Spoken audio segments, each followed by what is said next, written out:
Hello, everyone, and welcome to our session today. Today, we'll be talking about the consultant's journey at GxP-CC.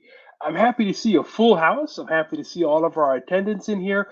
We see a few faces that we have in our Compliance Academy topics and in things that where we really talk about the newest updates of industry.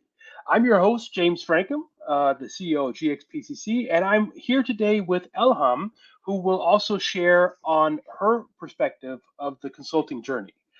Before we start off, we do want to have a round of introductions, but before we start off and jump into all the details, I'd like to show you a little bit of the topics for today, which will help you within this learning journey today.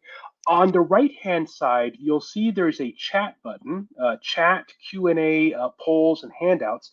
And what I'm doing here is I'll be moderating this chat room as well. So I just put a chat in there. Welcome to our session, and feel free to chat to ask questions. We're going to make sure that we have some time today to go through whatever questions you may have and give you direct answers. If there is a question that we can't answer today, we will make sure to come back to you and give you a more detailed answer afterwards. For your information, this session is being recorded for training purposes and also for those who could not join us today. Don't worry, we won't be shouting out your names and your information and your questions. We want to make sure that you can participate and not have to worry about being exposed or in any way of that. So we're happy to have you. We're really glad to see the room filling up. There was a few more persons coming in. So happy to have you here. Like I said, on the right-hand side is the chat session. There you can also see the Q&A. We don't have any polls today or any handouts, but we are happy to share this experience with you. So a little bit different from our previous sessions where we talk about the newest updates of the compliance industry and of the GxP regulated industry, we want to show you a different perspective today. So today's session is really about the consultant side of GxP-CC and of the consulting that we perform. And so I've invited one of our senior consultants, Elham, here today to share the stage with me. And what we're going to do is kind of walk through what does the consultant's journey look like and how does it work at GxP-CC and how do we make sure that our clients always get the best value from all the services that we deliver. And with that, that was my short introduction of what we're going to talk about today. Elham, how about a short introduction from your side? Yes, sure. Hello, everyone, and welcome also from my side. Thanks for joining us. Actually, my name is Elham, and I did my PhD in physics at Technical University of Darmstadt. And then following the postdoctoral researching at GSI Helmholtz Center, I joined GxP-CC as a consultant, mainly focusing on computer system validation and data integrity. And recently, I have promoted to the senior consultant. And I'm happy that with you. Fantastic. Thank you. Thank you for that introduction. So I guess let's go ahead and jump right in. So a couple of things that we're going to talk about today and share with you today. First off, a little bit about GxP-CC. Who are we and what do we do? For those of you who may have joined us in other sessions, you might say this is great stuff, but what does this company actually focus on and what does GxP-CC look like behind the scenes? So that's what today's session is about. So we want to give you a little bit about that. We also want to show you the key phases of the consultant's journey. How does that look and how does it move forward? Also, we'll share some real world experience and insights, as well as tools and techniques that we would recommend for any consulting career to go. And lastly, we have our Q&A session. Now, you don't have to keep your questions till the end. As I said, there's a chat room in your view, so feel free to use that. Feel free to ask any questions, and we'll be happy to answer them on the spot as time permits. So, looking into the about GxP-CC piece, just want to make sure that everyone can see that on the screen. So, about GxP-CC, a little bit about our mission, a little bit about who we are and what we do. So, as with any company, you know, it needs to have a mission statement, and our mission statement is we want to deliver high quality life science expertise by driving the value to our clients to change lives by helping patients to get their necessary care. Now, that's quite a handful there. But really, what we're looking at is enabling our clients to do a much better job at delivering their products to patients. So at the end of the day, we feel that we're actually in the supply chain, and we actually feel that we can make the supply chain better for patient end care and patient health. So that's really one of the big motivators that gets us going every single day. Looking at our values and how do we do that? Well, we've actually made it a very simple value proposition for our team members, and it goes with four areas: we dare, we share, we care, we always deliver. So here, what we really want to do is make sure that we're on the forefront of technology with our clients, with our consultants, with our teams, and make sure that we can really help to make today's challenges easier and to make solutions for tomorrow's challenges. We share. We share a lot within our organization. We are a consulting organization, which means we're very knowledge centric. We put a lot into knowledge management, and we put a lot into make sure that every consultant has a chance to learn from different projects in different ways within a whole within the organization. We care, and this is a piece where we feel very strongly about because everyone is going to be a patient someday. And that means we need to understand what are the key challenges. What are the challenges happening in the regulated space?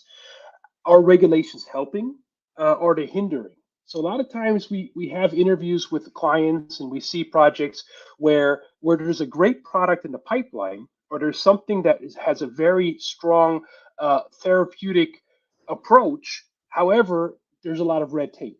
There's a lot of compliance topics. There's a lot of challenges within to get it to the next step. So we really want to put a lot of energy behind that and make sure that we can help navigate through the compliance challenges. And we always deliver. That's another big piece for our core values and for what we really believe in. We're ISO 9000 certified, which means we put a lot of attention in making sure that we have a clear delivery approach and that we have a systematic way to deliver. But we always want to make sure that we always deliver.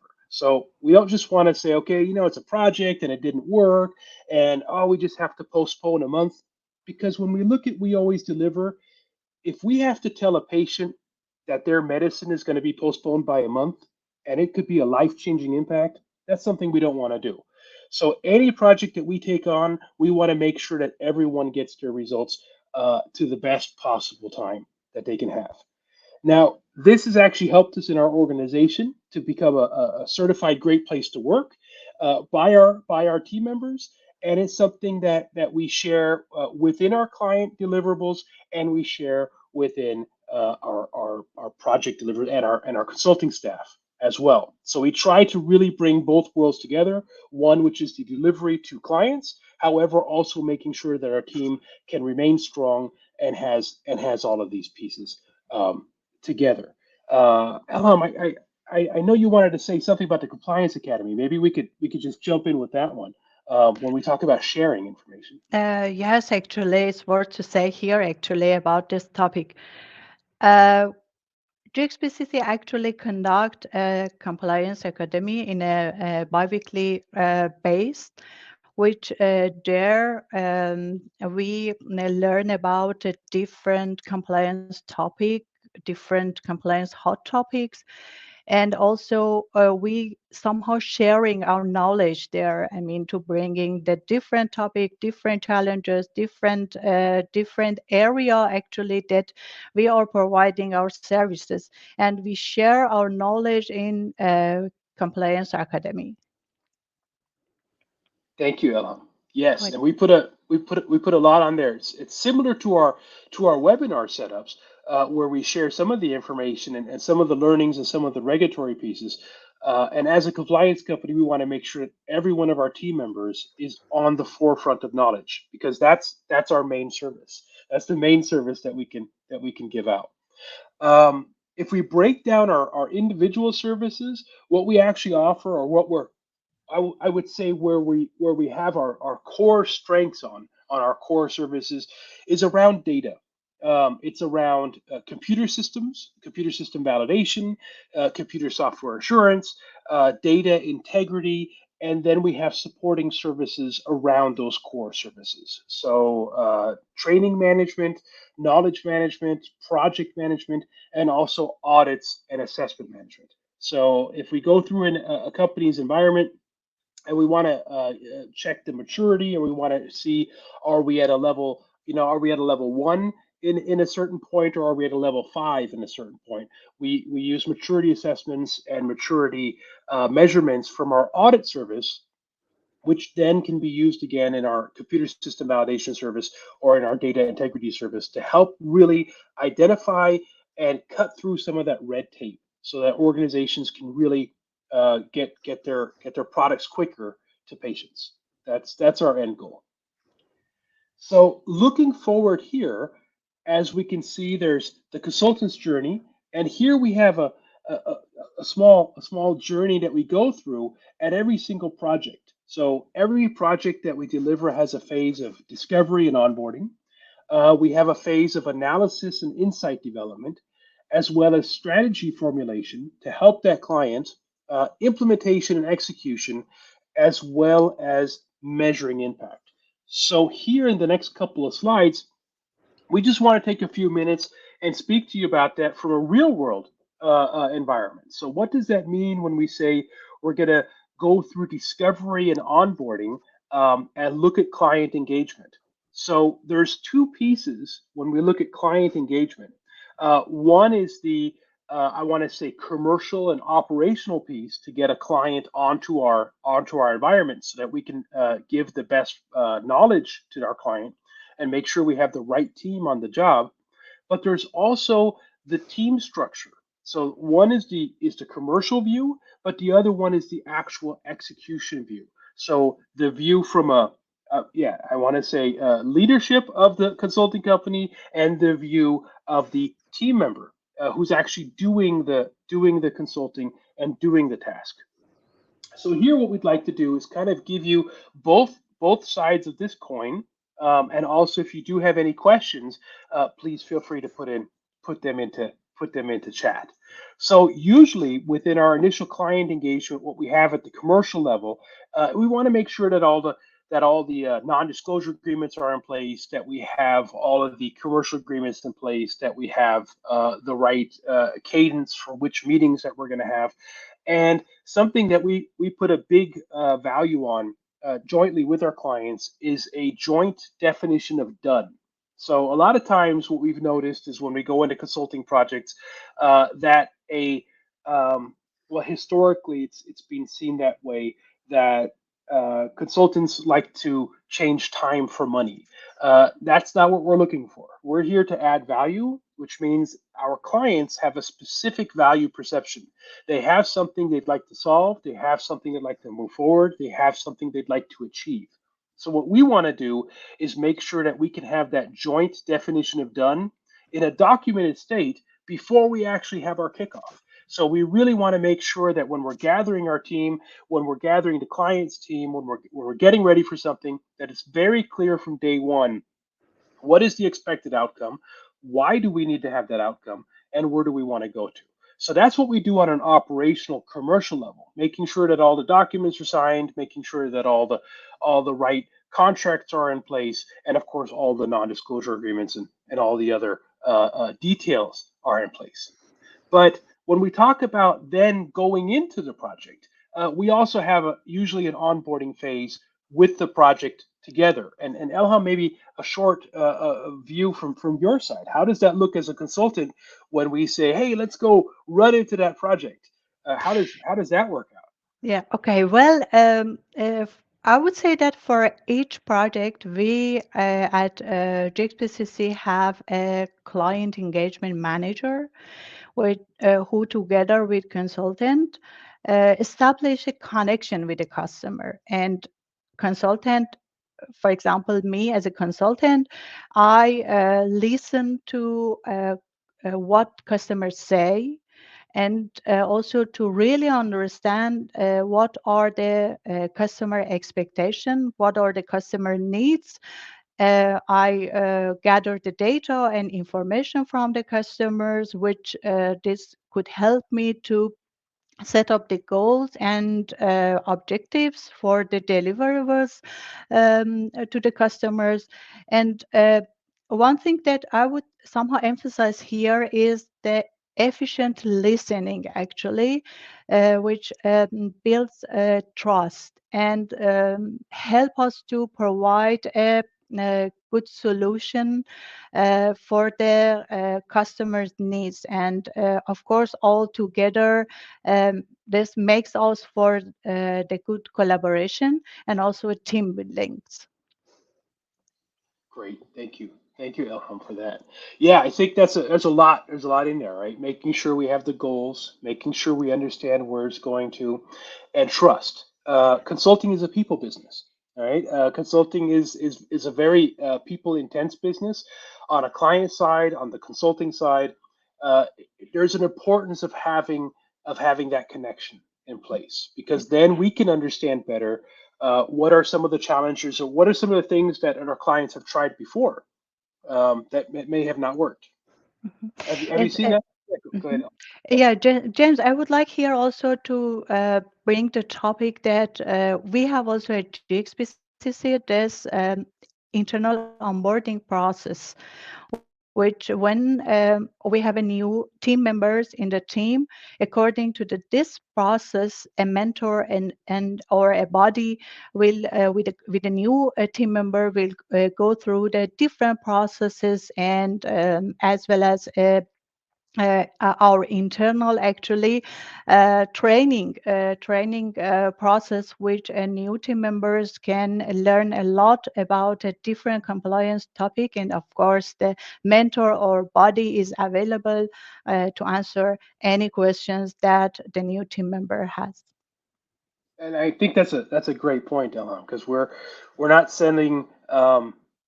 Yes, we built GxP-CC 11 years ago, or the past 11 years, and at least from my view, I was a freelancer about 15 years prior to GxP-CC, and in that lifestyle, I learned a lot about um, other companies who kind of just throw a body at something, right? I'm just going to give you a body and not really a brain. I'm just going to throw somebody in and just figure it out.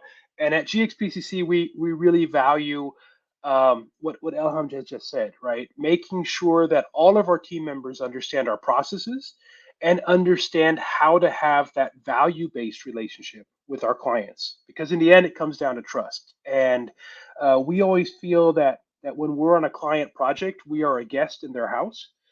So we don't want to come in the metaphorical elephant in the porcelain store and in a China store, just kind of run everything over. We're here to help, and the more that we can understand what are the needs and where is it going, right? That's why we ask a lot of questions.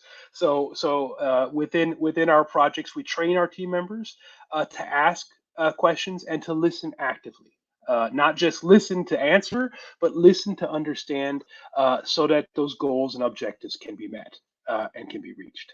True. Thank you. So, Elham, you had mentioned a bit about data collection. So that's also once we get the project set up, we have our teams in place, we have our kickoffs in place. Then we actually go dive in. Now diving in doesn't just mean sit in a corner and just let the clock tick. Diving in really means getting into the analysis, really understanding, taking the interviews, taking the discussions, seeing what happened, what may have been there. It's a little bit like a detective work at sometimes. So we really need to make sure to get through a lot of data, and then identify key insights and reflect those back. Elham, how's that from your side?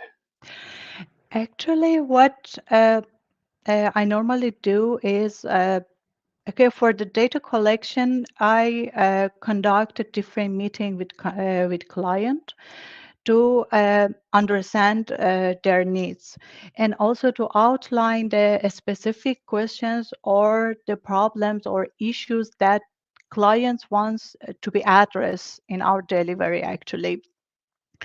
Then, yeah, after collecting this data, gathering data and analysis of them, of course, the key insight will be identified. I mean, for example, in a specific project that I involve, I ask some questions, and then to know that who are the key persons, where the document is located, what kind of document actually system they are using, or what are the resources, what are the different guidelines or regulation that is related to this specific project that I'm working.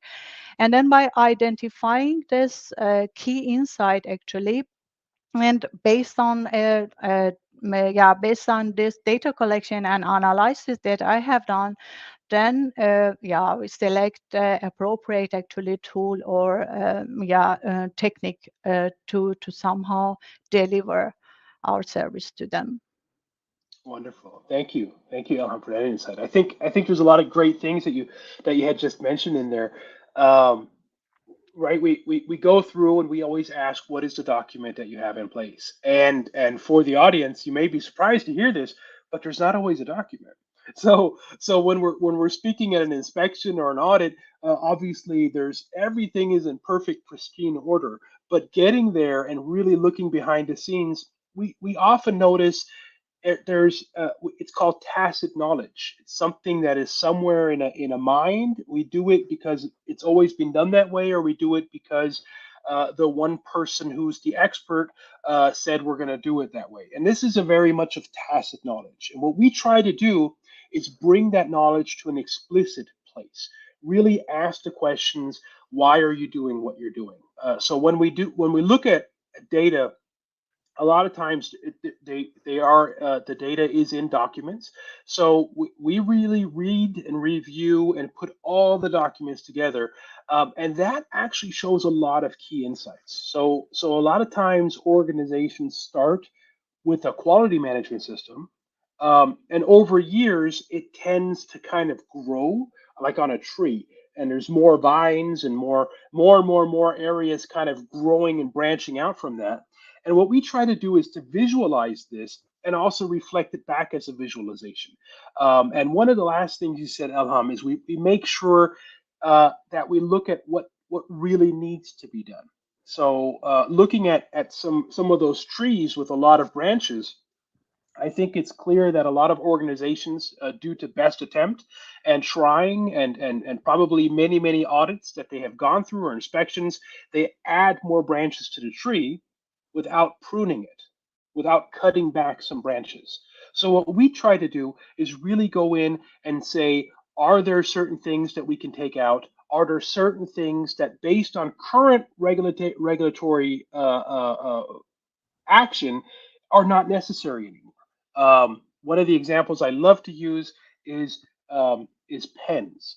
So documents nowadays can be signed electronically, and still organizations at certain times love to use pens. And there were discussions about which pen color to use and how to use it and how to put it together, and which date format to use, and many things. We have seen that in organizations. And one way to actually move forward from that is help to bring in an electronic signature file, which is fully compliant with regulatory areas. With that, there's no need to ship documents back and forth. There's no need to have the pack of paper printed and put into six-fold areas. And it really can help to enable that. But that's not the tool for every single project. That's just an example to give how we can put that together. So, looking at strategy, let's talk a bit about strategy. So one of the steps is, of course, data analysis. We're in the project and we have the insights and we see what needs to be done. Then, really, what we want to do is make sure that we can develop the strategy, align it with a client's objectives, and make sure that we can bring in a collaboration approach. And Elham, before I jump in deeper here, how's that look from your side? Actually, for in my side, I mean, in the specific project that I'm working, I defined the strategy with the different, as you shown in the picture, with the different units, IT, business, and quality. And my role as a consultant and specifically as a validation manager uh, is really important to somehow bridge between them and connect this together, because this really helps for alignment of the uh, objectives actually for the project that we are working on. And what we do is normally we conduct a meeting with different units, or sometimes might be even individually with the units, and then somehow to find a common language actually. For example, imagine that IT might doesn't understand a business need, or IT cannot deliver the business need. Then we need to somehow have a common language between us, and this I would say that we need to somehow promote the cross-functional collaboration actually to align this objective together, which this is the way that normally I do actually at client side. Thank you, Ilham. And I really want to come back to that piece. We as consultants are bridging. Now we didn't we made this picture here, and we didn't make it to say a company needs to be set up in islands. This is what we see. So this is what our experience is over the past 11 years of working with wonderful companies who bring great products and great value to humanity and to patients.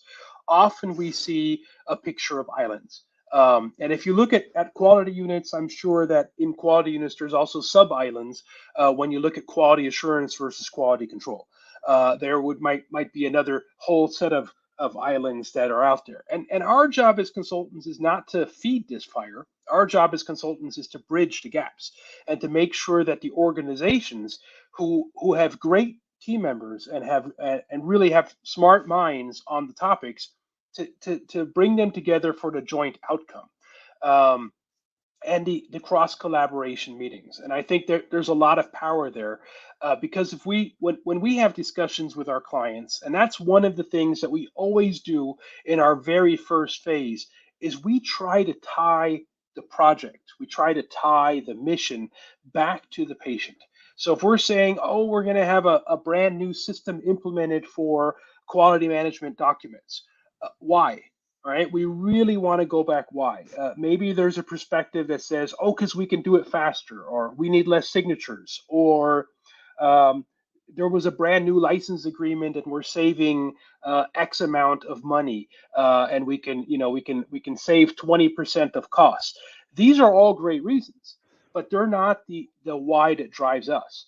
The why that drives us is understanding how these quality management enhancements will actually help an organization to bring their products to the patients, either faster or better, or even get it out of their R&D pipeline and into a manufacturing space. So this is where we really want to help cut through the red tape and make sure that we can move things faster. And as you said, Elham, cross collaboration, that's key here to make that work.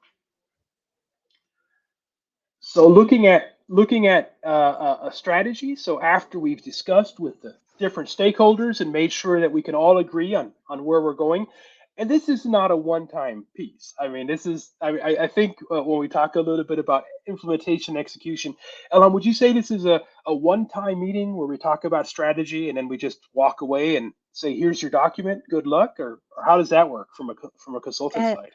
yeah, actually, no, it's not just one time meeting and go.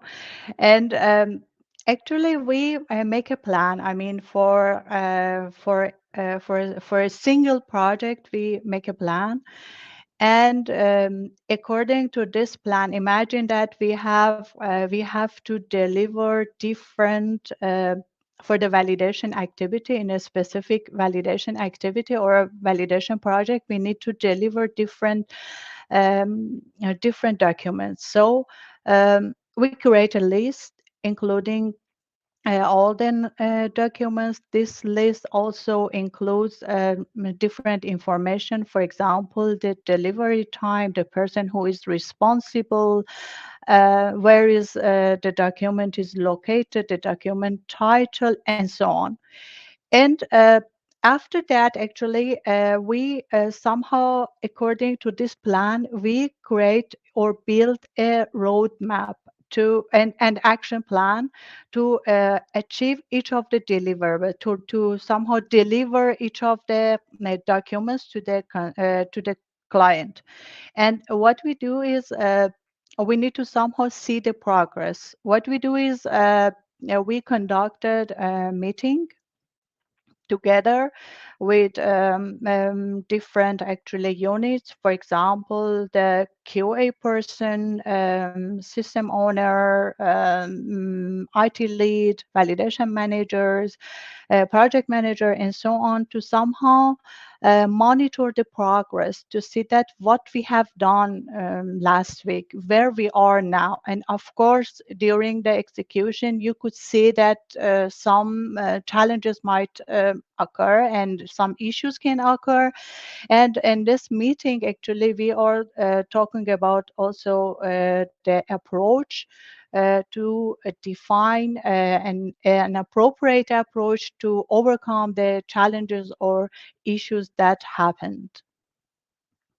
Thank you. Thank you, Elham. Yes, and to be realistic, if it sounds like project management, that's because that's exactly what it is. So one of the tools and techniques that we like to use there is PMI's strategy. Um, PMI is the Project Management Institute, and they have the project management body of knowledge. So that's one of the key areas we use. Another one is of course industry guidances such as ISP's GAMP guidances, or also the PICS guidances, or other regulatory guidances that are out there to help on specific subjects. But at the end of the day, it's a project, and a project has a defined beginning and a defined end and a scope. And our job is to make sure that we can deliver that scope and overcome the challenges. When we look at project management as a whole, it's clear that not every project is successful. Our projects, however, are successful. We have a 100% success rate in our projects, and we always deliver. And that's one of our core values that we put out there at the very beginning. And that's what we mean with that. So we understand that things may change, priorities may change.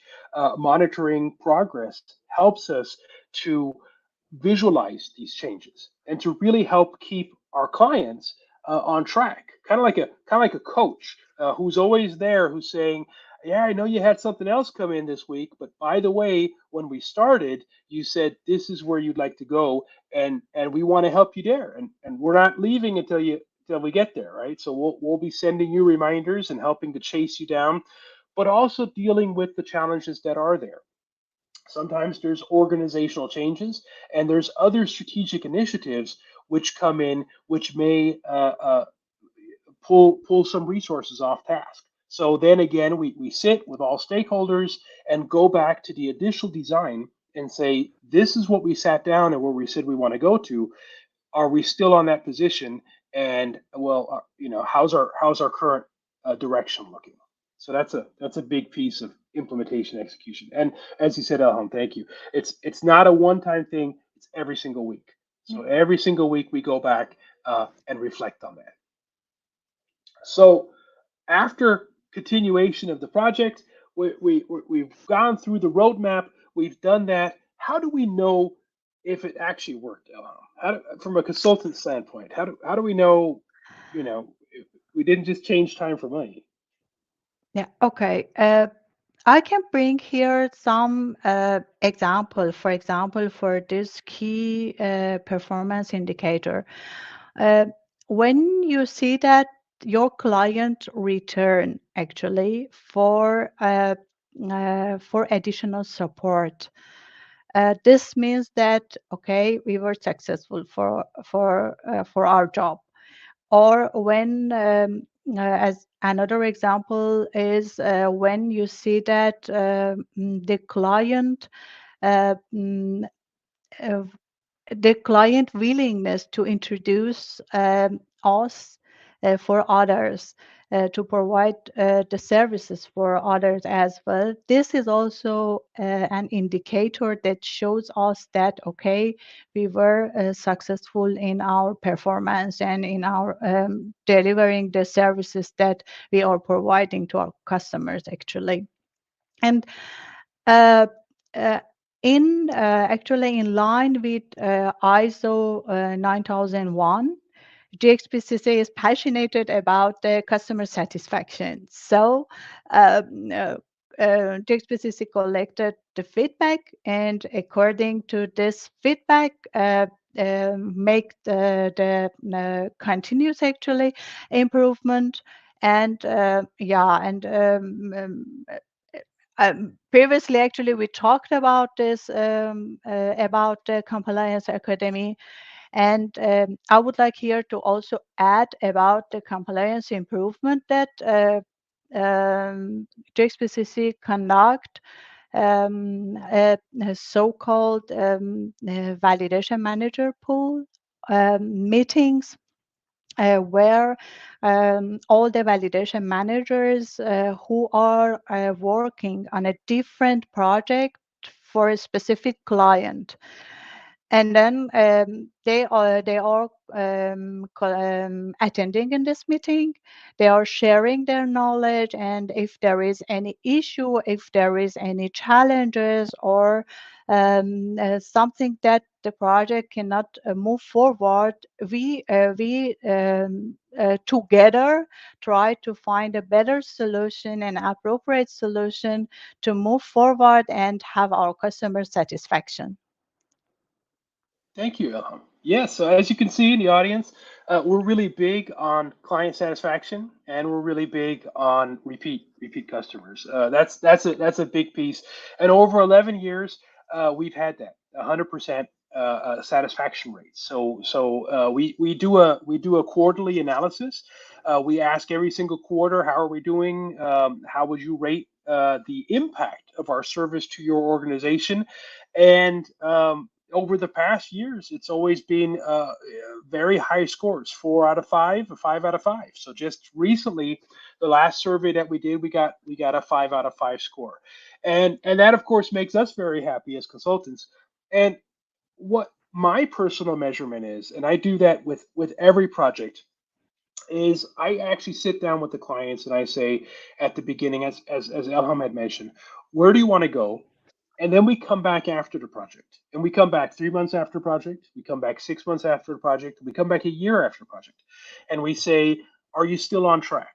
Is this still the way that you want it to go? And we have clients, client relations over years that still use our solutions, that say, it's 10 years down the road and we're still using it, and it's still very helpful. And that's a huge impact that we want to leave with organizations. So our model is really to build, help unlock issues, help make sure that the ship can go faster, and that the ultimate goal is reached. Because the ultimate goal in the end is making sure to get through the regulatory red tape, knowing the regulatory issues, and really navigating that to get the client, the patients, right, to get the product to the patients. That's what needs to happen at the end of the day, and that's how we know. From a KPI perspective, we measure it on client satisfaction, but we really know when we can have interviews 6 months in, and a year in, or maybe even a couple years later, and still get a feedback that's still helpful and beneficial. So looking here at our tools and techniques, I spoke a little bit about it. Project management tools, analytical frameworks, collaboration platforms. So yeah, real quick, project management tools. What do we use? PMI, so PMBOK. There's also Prince2. We have both available. We put it through. We put all of our team members through the Compliance Academy to know them, but we're very heavy on the PMI piece, PM, project management body of knowledge.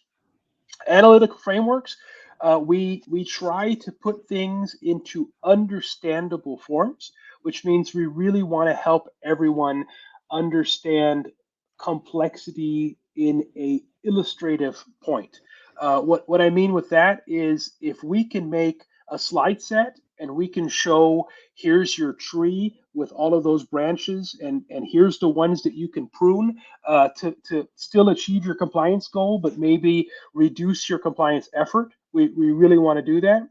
And lastly, we work with different collaboration platforms. So the collaboration platforms that we work with, Elham, you were a member of RAPS for many years. Maybe a short, yeah. How did that platform help you perform your duties better? Uh, it's really helpful, to be honest, because one of the consultant jobs is to be updated about different changes that happens or new regulations published and so on. And on the other hand, this actually collaboration platform somehow helps you for the networking, which is another important key for a consultant.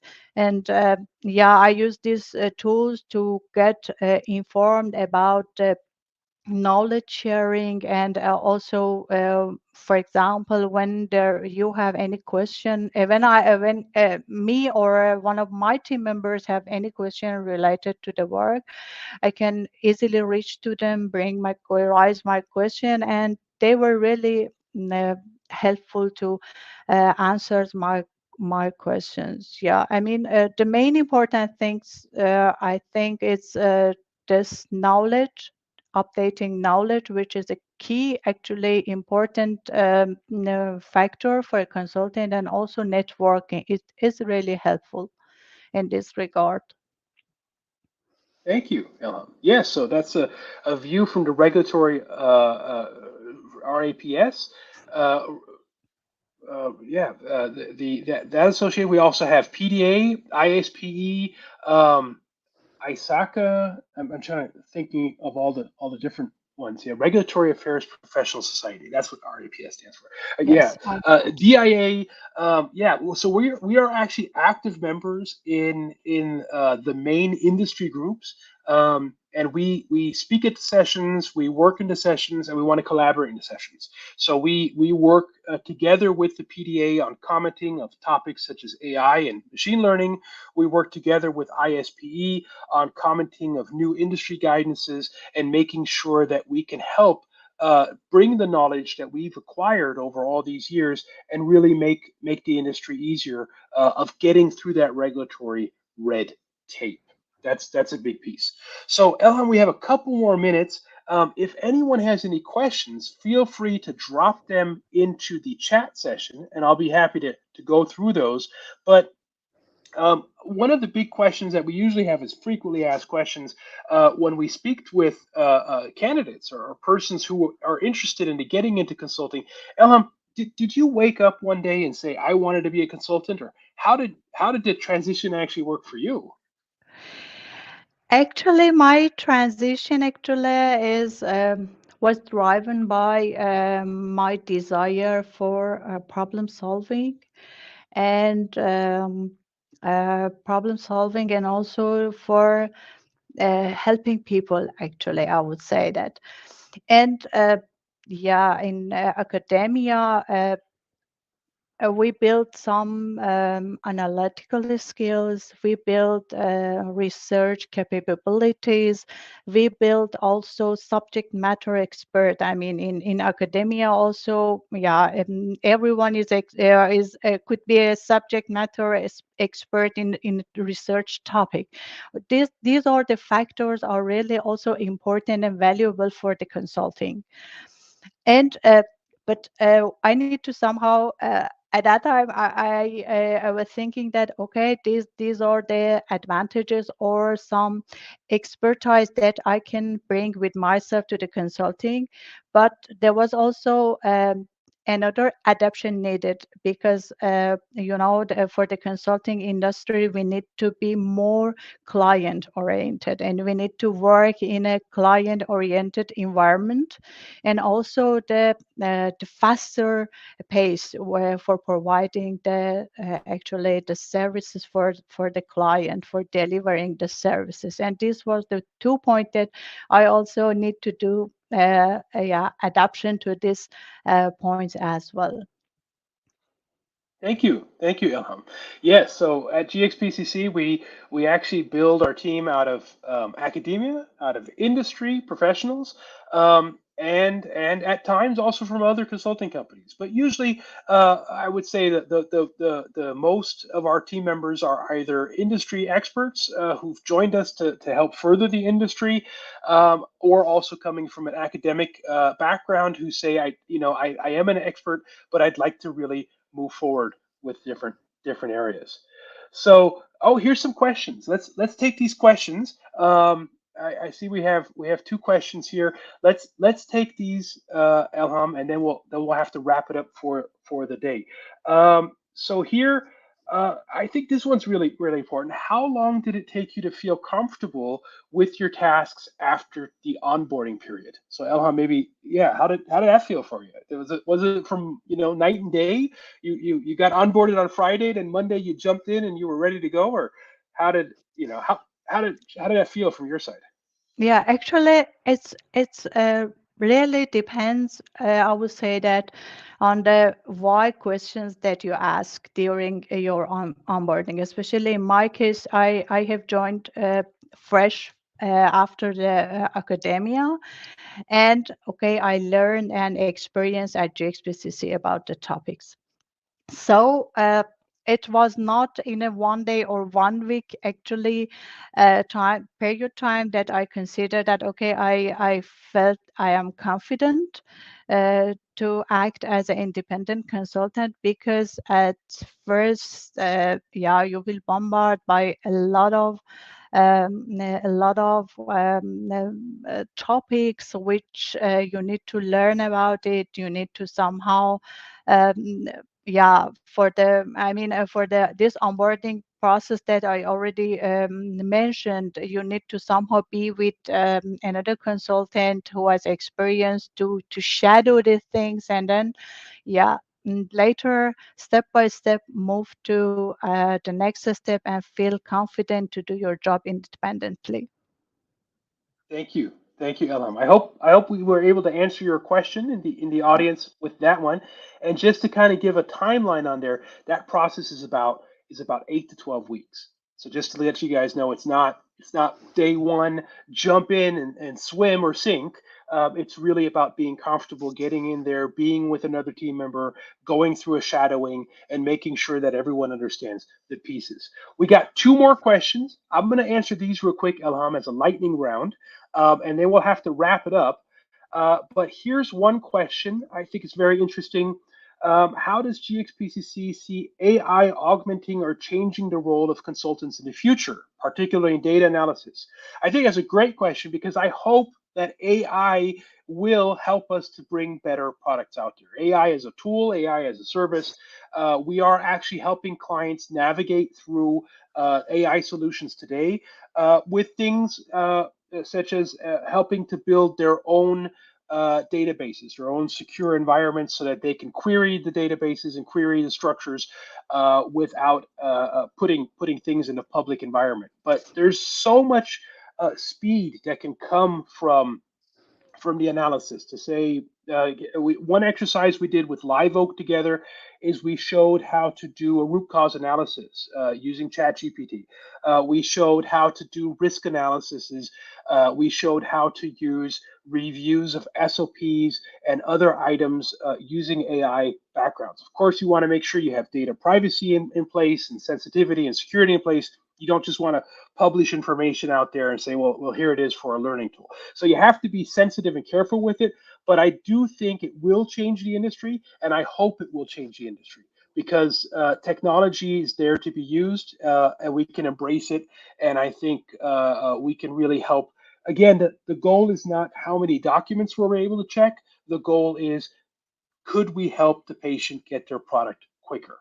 Right? That's the goal. And so anything that we can do and any tool and technology that we can use to move that forward is another life saved or another life changed. So that's a big piece.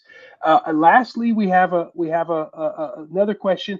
Do we hire, does GxP-CC hire specifically for distinct functions, such as data integrity, CSV, computer system validation, or are consultants expected to be versatile and take on any function as required?